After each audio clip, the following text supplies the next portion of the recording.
Hello my dear students.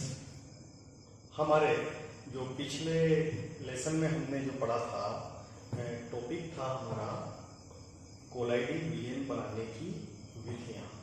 तो उसमें दो प्रकार के कोलाइडिंग विलयन बनाने की विधियां हमने देखी थी। एक तो संघनन और एक थी परिक्षेपण। संघनन में हमने पढ़ा था एक तो रासायनिक विधियां और दूसरी थी हमारी भौतिक विधियां। तो रासायनिक विधियां लास्ट अपन ने जो टॉपिक जो पढ़ा था लास्ट क्लास में उसमें कंप्लीट कर चुके हैं। अब अपन पढ़ने वाले हैं भौतिक विधियां। तो भौतिक विधियां आज स्टार्ट करते हैं हम। भौतिक विधियां।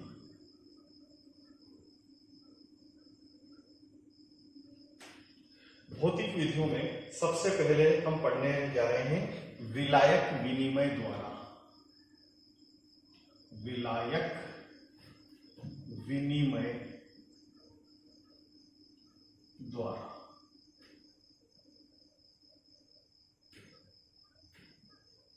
तो विलायक विनिमय द्वारा हम कोलाइडिंग विलयन कैसे बना सकते हैं। सबसे पहले आप समझना कि जिस तरीके से एल्कोहल के अंदर सल्फर को तो हम घोल सकते हैं, एल्कोहल के अंदर सल्फर को हम घोल सकते हैं, लेकिन सल्फर पानी के अंदर डिसॉल्व नहीं होता। क्लियर? तो सल्फर किसमें डिसॉल्व नहीं होता? पानी के अंदर डिसॉल्व नहीं होता। तो हम क्या करते हैं, एक छोटा सा, मान लीजिए ये कैप जो है, इसके अंदर हमने थोड़ा सा एल्कोहल लिया और उसमें फिर हमने डाल दिया सल्फर और उसे घोल लिया। ओके, और घोलने के बाद में ये किसका पेस्ट बन चुका है? एल्कोहल के अंदर सल्फर का पेस्ट बन चुका है। अब इस पेस्ट को हम एक ग्लास में जिसमें पानी भरा हुआ है उसमें डाल देते हैं। ओके, तो सबसे पहले आप देखिए कि सल्फर को हमने पहले किसमें डिसॉल्व किया? एल्कोहल के अंदर, और एल्कोहल में सल्फर आसानी से डिसॉल्व हो जाता है। ओके, फिर उसके बाद उस पेस्ट को हमने एक गिलास पानी के अंदर डाल करके डिसॉल्व कर दिया। हम जानते हैं कि एल्कोहल पानी में आसानी से डिसॉल्व हो जाता है। तो इस तरीके से एल्कोहल जैसे ही पानी में डिसॉल्व हुआ, एल्कोहल में घुला हुआ सल्फर भी किसमें डिसॉल्व हो गया? पानी के अंदर। तो जल में सल्फर का कोलाइडिंग विलयन बनाने के लिए हम विलायक विनिमय विधि काम में लेते हैं। यहां पर विलायक का विनिमय हुआ है, यानी क्या हुआ है? एक्सचेंज। तो सबसे पहले सल्फर के लिए विलायक कौन था? एल्कोहल। और अब विलायक कौन हो गया? जल, क्योंकि अब ज्यादा मात्रा में क्या उपलब्ध है? जल। तो यहां पर सल्फर का जो कोलाइडिंग विलयन बना है उसमें सल्फर तो है परिक्षिप्त प्रावस्था यानी डिस्पर्स्ड फेज, और जो जल है वो है डिस्पर्जन मीडियम यानी परिक्षेपण माध्यम। तो ये हमारा अच्छा उदाहरण हो गया सल्फर का जल में कोलाइडिंग विलयन बनाने का जो तरीका है वो किसके द्वारा है? विलायक विनिमय द्वारा। तो ये हमारा पहली भौतिक विधि कंप्लीट हुई। अब दूसरी भौतिक विधि हम देखने जा रहे हैं। दूसरी भौतिक विधि में हम देखते हैं अति शीतलन द्वारा। ओके, अति शीतलन। तो अति शीतलन में हम क्या करेंगे? देखना, एक बीकर लेते हैं अपन और इस बीकर में भर देते हैं क्लोरोफॉर्म। बीकर में क्या भर दिया हमने? क्लोरोफॉर्म। Okay, chloroform. आप जानते हैं क्लोरोफॉर्म एक कार्बनिक कंपाउंड है। कौन सा? कार्बनिक यौगिक है। ओके, और इसमें हमने मान लीजिए एक चम्मच ये पानी है, ये इसमें डाल दिया। क्या डाल दिया? जल। तो क्लोरोफॉर्म में जल डाल दिया और फिर इसे घोल दिया, तो जल की सूक्ष्म बूंदें पूरे इसमें फैल जाएंगी। ओके, ये फैल गई।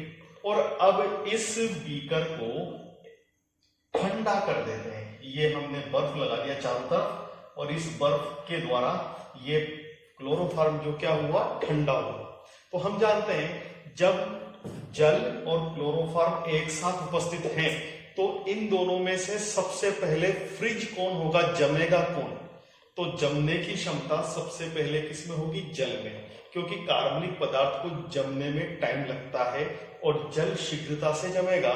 तो जल के जो ये कण थे, सूक्ष्म कण, इनको जब हम देखेंगे कि जब जमे हैं, जम गए हैं, तो छोटे छोटे बर्फ के बारीक बारीक कण, जिनका आकार कोलाइडी आकार का होगा, इस क्लोरोफॉर्म के अंदर हमें तैरते हुए दिखाई देंगे। ठीक है, और दिखाई किससे देंगे, माइक्रोस्कोप से। तो ये विलयन बन गया अपना क्लोरोफॉर्म में जल का कोलाइडी विलयन। लेकिन इस जल का कोलाइडी विलयन बनाने के लिए हमें इसे क्या करना पड़ा, ठंडा करना पड़ा। तो इसको हम बोलते हैं, कौन सा काम किया हमने यहाँ पे, अति शीतलन, यानी एकदम से सुपर कोल्ड किया इसको, और यह है जल जो है सूक्ष्म दानों के रूप में, सूक्ष्म कणों के रूप में जम गया और कोलाइडी विलयन बन गया। तो ये हमारी दूसरी विधि कौन सी हुई, अति शीतलन द्वारा। ओके, तो ये हमारा अति शीतलन का बहुत अच्छा उदाहरण है कि क्लोरोफॉर्म के अंदर जल का कोलाइडी विलयन अति शीतलन द्वारा बनाया जाता है। ओके, अब तीसरा मेथड हम पढ़ने वाले हैं, भौतिक प्रावस्था परिवर्तन द्वारा या भौतिक अवस्था में परिवर्तन द्वारा। तो भौतिक अवस्था में परिवर्तन करके कैसे बनाते हैं, तो भौतिक अवस्था में परिवर्तन। ओके, तो देखो इसके लिए हम क्या करते हैं, सबसे पहले एक कंटेनर, बीकर वगैरह ले लिया हमने, और इस बीकर के अंदर हमने पानी भर दिया, और इस पानी में हमने घोल दिया थोड़ा सा अमोनियम लवण, जैसे मान लीजिए अमोनियम क्लोराइड। ओके, ये इसमें डिसॉल्व कर दिया। तो अमोनियम लवण युक्त क्या ले लिया हमने, जल ले लिया, और ये जल कैसा है, ठंडा है। ओके, इसके आसपास हम एक और कंटेनर रख करके इसमें बर्फ वगैरह भर देंगे, और बर्फ वगैरह भर के इसको क्या कर देंगे, हम ठंडा कर देंगे। तो बात समझ में आई, इस तरीके से। अब या तो मरकरी की वाष्प या सल्फर की वाष्प जब इसके अंदर भेजी जाती है, तो देखो यहां क्या कह रहे हैं, मरकरी की वाष्प, वाष्प यानी गैस अवस्था हो गई एक तरीके से। तो ये वाष्प कहां पहुंच गई, इस अमोनियम लवण युक्त ठंडे जल में, और जब जैसे ही ये वाष्प यहां जाएगी, तो वाष्प के सूक्ष्म कण आपस में मिल करके कोलाइडी आकार के कणों में बदल जाएंगे, और इस प्रकार से हम कह सकते हैं कि मरकरी का जल में कोलाइडी विलयन बन गया। या अगर हमने सल्फर यूज किया होता, तो सल्फर का जल के अंदर कोलाइडी विलयन बन जाता। तो ये हमारा भौतिक अवस्था में परिवर्तन द्वारा किसका निर्माण हो गया, कोलाइडी विलयन का निर्माण। और अब हम पढ़ने जा रहे हैं सेकंड टाइप का, जो हमारी विधियां थी वो है परिक्षेपण विधियां। ये सारी की सारी आज जो हमने कंप्लीट की है, ये सब थी संघनन विधियां। और अब बी कैटेगरी पे आते हैं अपन, कौन सी विधियां, परिक्षेपण विधियां। ओके, तो परिक्षेपण विधियों में क्या करते हैं, आपको पता होगा, बड़े बड़े कणों से छोटे कणों का निर्माण, जिनकी साइज किसकी बराबर होती है, कोलाइडी आकार के कणों के बराबर, इनका निर्माण करने की विधि क्या कहलाती है, परिक्षेपण विधि। ओके, तो हम इन परिक्षेपण विधियों के प्रकार पढ़ रहे हैं। इसमें सबसे पहले हम पढ़ने जा रहे हैं यांत्रिक परिक्षेपण। पहली विधि कौन सी, यांत्रिक परिक्षेपण। ओके, देखें इसको, यांत्रिक परिक्षेपण विधि। इस विधि में क्या करेंगे हम, देखना, इसमें हम एक कोलाइडी मिल यानी कोलाइडी चक्की का प्रयोग करेंगे। ये देखिए, एक चक्की का मैं डायग्राम बना रहा हूं। ये इस तरीके से एक मैंने तो आप लोग जानते होंगे कि चक्की में दो पार्ट होते हैं, यानी दो डिस्क होती है। ओके, एक तो है अपने ऊपर वाली डिस्क और एक है ये नीचे वाली डिस्क। देखा होगा घर में जो नॉर्मल हाथ से चलाने वाली चक्की होती है, इस तरह से घुमाते हैं उसको, तो उसमें ऊपर से हम यहाँ से गेहूं वगैरह डालते हैं और इस बीच जगह पे गेहूं आकर के पिस जाते हैं। सेम वैसा ही प्रोसेस यहाँ होता है, लेकिन यहाँ पर ये धातु के बनी हुई डिस्क होती है, धातु की डिस्क। ओके, एक ऊपर और एक ये नीचे, ये ऊपर वाली डिस्क, ये नीचे वाली डिस्क। यहाँ एक चीज ध्यान रखना कि अगर ऊपर वाली डिस्क इस तरीके से एंटी क्लॉकवाइज घूम रही है तो नीचे वाली डिस्क क्लॉकवाइज घूमती है। ओके, यानी ये एक दूसरे के विपरीत दिशा में घूमेगी। ओके, अब यहाँ ऊपर से हम डालते हैं निलंबन। क्या डालते हैं? निलंबन। निलंबन आप जानते हैं, जिस पदार्थ का हमें कोलाइडी विलयन बनाना होगा, जिस पदार्थ का हमें कोलाइडी विलयन बनाना होगा उसके बड़े बड़े कण परिक्षेपण माध्यम में मिक्स कर देंगे। जैसे मान लीजिए हमें कोलाइडी विलयन किसी भी पदार्थ का, हम जैसे एग्जांपल ले लेते हैं कि सल्फर का ही बनाना है, तो सल्फर के मोटे मोटे कण हम यूज करेंगे। ओके, और उन्हें किस में डाल देंगे? पानी में। ओके, और उसके बाद में उसको हम बोलेंगे कि ये निलंबन है, और उस निलंबन को हमने यहाँ पर डाल दिया। ओके, निलंबन यहाँ पर जब गिर करके इधर फैलेगा तो ये जो डिस्क है ये तेजी से घूम रही है और ये मोटे कणों को पीस करके बारीक कर देगी, और वो बारीक कण यहाँ से जब नीचे गिरेंगे यहाँ पर हम उसे एकत्रित कर लेंगे। यहाँ पर हम कुछ भी कंटेनर रख करके इसको एकत्रित कर लेंगे। और यहाँ पर हम जानते हैं कि जो ये निलंबन था, तो निलंबन में भी दो चीज होती है, एक तो होता है परिक्षिप्त प्रावस्था और एक परिक्षेपण माध्यम। तो परिक्षिप्त प्रावस्था का मतलब है जो सल्फर के मोटे मोटे कण थे, वो मोटे मोटे कण इस चक्की में पिसने के बाद कोलाइडी आकार के हो जाते हैं और वह परिक्षेपण माध्यम में घुल करके किसका निर्माण करते हैं? कोलाइडी विलयन का निर्माण करते हैं। तो यहाँ पर परिक्षेपण माध्यम हमें मिलाने की जरूरत नहीं पड़ी, निलंबन में जो विलायक था वही क्या है? परिक्षेपण माध्यम। ठीक है, तो डायरेक्ट हमें कोलाइडी विलयन प्राप्त हो जाता है। और अब दूसरी विधि पढ़ने जा रहे हैं हम, वो है वैद्युत परिक्षेपण या ब्रेडिंग आर्क विधि। वैद्युत परिक्षेपण या ब्रेडिंग आर्क विधि। इस विधि में क्या होता है?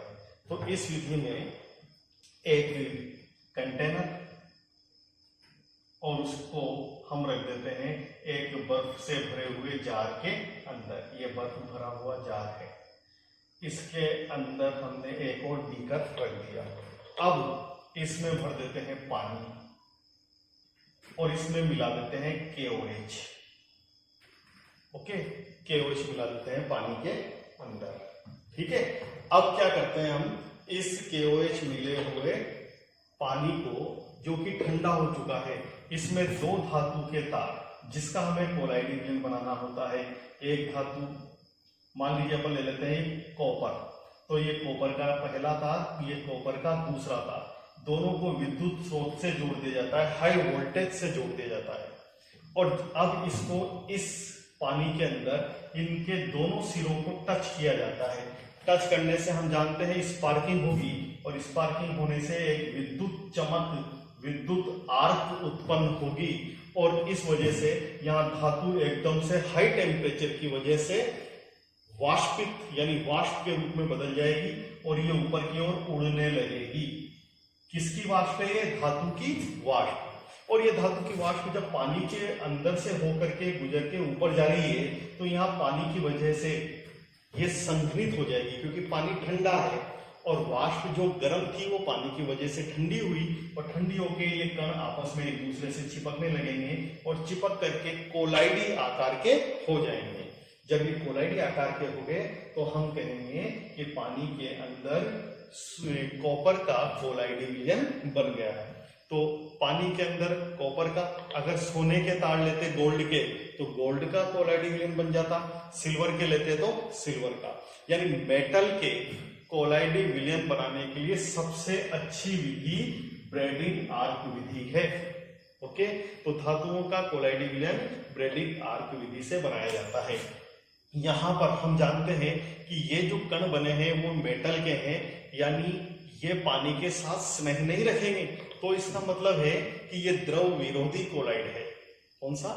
द्रव विरोधी कोलाइड विलयन का निर्माण हुआ। तो द्रव विरोधी में क्या होता है कि ये जो कण हैं ये बहुत जल्दी पेंदे में बैठ जाएंगे। तो अगर हम चाहते हैं कि ये कोलाइडी विलयन थोड़े समय तक स्थायी बना रहे तो उसके लिए यहाँ पर KOH का जो हम यूज करते हैं, और KOH इस पानी में पहले से ही मिला के रख देते हैं, जो कि इस कोलाइडी विलयन को स्थायी बनाने के लिए स्थायी कारक का काम करता है।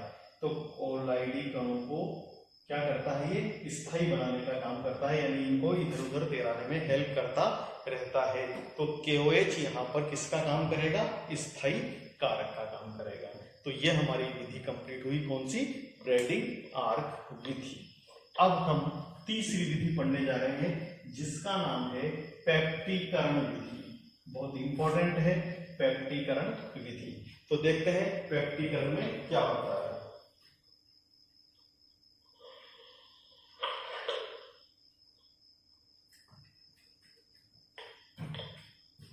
मान लीजिए FeCl3, इसकी रिएक्शन अपन ने जल से कराई, यानी इसका जल अपघटन कराया, तो क्या बनेगा अपना? फेरिक हाइड्रोक्साइड, FeOH का होल प्राइस। ओके, ये फेरिक हाइड्रोक्साइड अभी अभी ताजा बना है, तो मैं कहता हूं कि फेरिक हाइड्रोक्साइड का ताजा विलयन बन गया। ओके, और साथ में क्या हो गया? क्या निकला? HCl, 3HCl।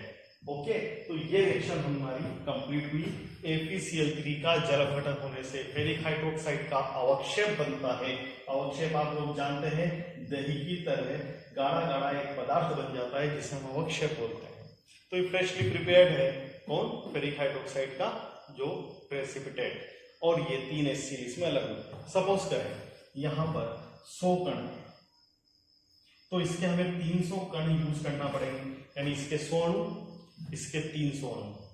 ओके, तो यहां पर इसके भी कितने अणु बनेंगे? 100 अणु, और इसके भी बन जाएंगे 300। अब सपोज करो हमने यहां 100 की जगह 400 अणु यूज कर लिए, तो क्या हुआ? हमने 400 ले लिए, लेकिन रिएक्शन तो इस 100 से ये 300 ही करेंगे, क्योंकि ये तो हमने 300 ही रखे, ये नहीं बढ़ाया हमने। तो इसकी रिएक्शन इससे हुई तो 100 FeCl3 तो खत्म हो गए, ये यूज हो गए, है ना। और अब कितने और बच गए? यहाँ 400 में से 100 तो यूज हो गए, 300 बच गए। तो यानी हम यूं कहेंगे कि जब प्रोडक्ट मिलता है तो उसमें ये बनेगा, ये बनेगा, ये खत्म हो चुका है क्योंकि 300 ने इस 100 के साथ रिएक्शन कर ली, तो ये 100 भी खत्म, ये 300 भी खत्म। अब बताओ ये कितने बचे थे? 300, तो प्लस 300 क्या हमें बचे रह गए? और FeCl3। बस यहां पर यही बात ध्यान रखना कि FeCl3 का एक लार्ज अमाउंट, एक बड़ी मात्रा बची रह जाती है। याद रखना क्या क्या चीज बच रही है। मैं इसको हटाता हूं और उसको छोड़ देता हूं। अब देखें आप, ये अपना कोई कंटेनर है, इस कंटेनर के अंदर ये अवक्षेप बना, ये अवक्षेप किसका है? FeOH का होल थ्राइस, इसका अवक्षेप बना। ठीक, इस अवक्षेप के बनने के बाद इस पात्र के अंदर अब क्या क्या बच रहे हैं? तो एक तो है HCl बच रहा है, HCl, और दूसरी चीज क्या बच रही है? FeCl3। यहां लिख देता हूं मैं FeCl3, ये 2 चीज बच रही है। अब इस अवक्षेप की नेचर, इसकी नेचर यानी इसकी प्रकृति क्या होती है कि ये विलयन के अंदर उपस्थित जितने भी पदार्थ हैं उनमें से अपने सतह पर उन पदार्थ को चिपकाना पसंद करती है जिनमें से ये परमाणु या आयंस कॉमन हो। अब देखो यहां पर OH का होल थ्राइस यानी OH है, तो बताओ क्या इसके पास OH है क्या? आंसर है नहीं है। क्या इसके पास यहां पर तो Cl है और एक H है, तो यानी OH तो नहीं है। ओके, क्या इसके पास OH है क्या? तो आंसर है नहीं है। लेकिन यहां Fe है और यहां पर भी क्या है? Fe। तो ये Fe चाहेगा, ये Fe क्या चाहेगा कि ये Fe मेरी सतह पर आकर के चिपक जाए। ठीक है, तो देखो यहां पर FeOH के होल थ्राइस में, ओके, यहां पर FeOH का होल थ्राइस है, ये अपनी सतह पर किसको अट्रैक्ट करेगा? Fe+3 आयनों को। ये Fe+3 आयन है, इनको अट्रैक्ट करेगा। तो मैं इसको तोड़ करके लिख देता हूं कि यहां पर हमें क्या मिल रहे हैं? Fe+3 आयन और Cl- और Cl-। तो Cl- को तो कोई अट्रैक्ट नहीं करेगा क्योंकि यहाँ Cl है ही नहीं। तो यहां पर अट्रैक्ट करने वाला कौन है? केवल Fe। और वो Fe किसको अट्रैक्ट करेगा? इस Fe को। तो बहुत सारे Fe+3 आयन इसकी सतह पर चिपक जाएंगे। ये चिपक गए Fe+3, Fe+3, Fe+3। पूरी सतह पर कौन जाकर के चिपक चुके हैं? Fe+3 ion. अब बताओ जब ये Fe+3 आयन और ये वाला Fe+3 आयन बिल्कुल पास पास हैं, तो ये एक दूसरे को प्रतिकर्षित करेंगे, रिपेल करेंगे एक दूसरे को, और प्रतिकर्षित करने की वजह से ये कण तो इधर भागना चाहेगा और ये कण इधर भागना चाहेगा। तो जब ये यहां से भाग करके दूर जाएगा तो ये अपने साथ थोड़ा सा कण फेरिक हाइड्रोक्साइड का भी तोड़ करके ले जाएगा। जिस तरीके से कभी हम गीली मिट्टी वाली जगह पर शूज पहनकर खड़े होते हैं, तो जैसे ही हम अपनी जगह से हटते हैं तो हमारे शूज में थोड़ी सी मिट्टी लग करके अलग हो जाती है। उसी तरीके से Fe+3 जब यहां से हटता है तो थोड़ा सा इस अवक्षेप का कण लेकर के अलग हो जाता है, और ये Fe+3 भी यहां से थोड़ा सा फेरिक हाइड्रोक्साइड का कण लेकर के ये भी अलग हो जाएगा। ओके, अब जब ये छोटा सा कण लेके अलग हुआ तो ये कण किस में फैल गया? इस पूरे विलयन में। विलयन में क्या भरा हुआ था? FeCl3, क्योंकि FeCl3 बहुत सारा बचा हुआ था। तो FeCl3 के अंदर क्या हो चुका है? जो ये छोटे छोटे कण थे फेरिक हाइड्रोक्साइड के, वो फैल चुके हैं। तो हम यूं कहेंगे कि फेरिक हाइड्रोक्साइड के छोटे छोटे कण पूरे के पूरे माध्यम में क्या हो रहे हैं? तैर रहे हैं। तो बताइए कोलाइडी विलयन किसका बना? फेरिक हाइड्रोक्साइड का। फेरिक हाइड्रोक्साइड का कोलाइडी विलयन बन गया, और ये जो बड़े कण थे, ये बड़ा कण मतलब अवक्षेप, उससे किसका निर्माण हुआ? छोटे कणों का। इसका मतलब है विधि तो परिक्षेपण विधि है, और परिक्षेपण विधि में इस तरीके से अवक्षेप का छोटे छोटे कणों में टूट जाना क्या कहलाता है? पेप्टीकरण कहलाता है।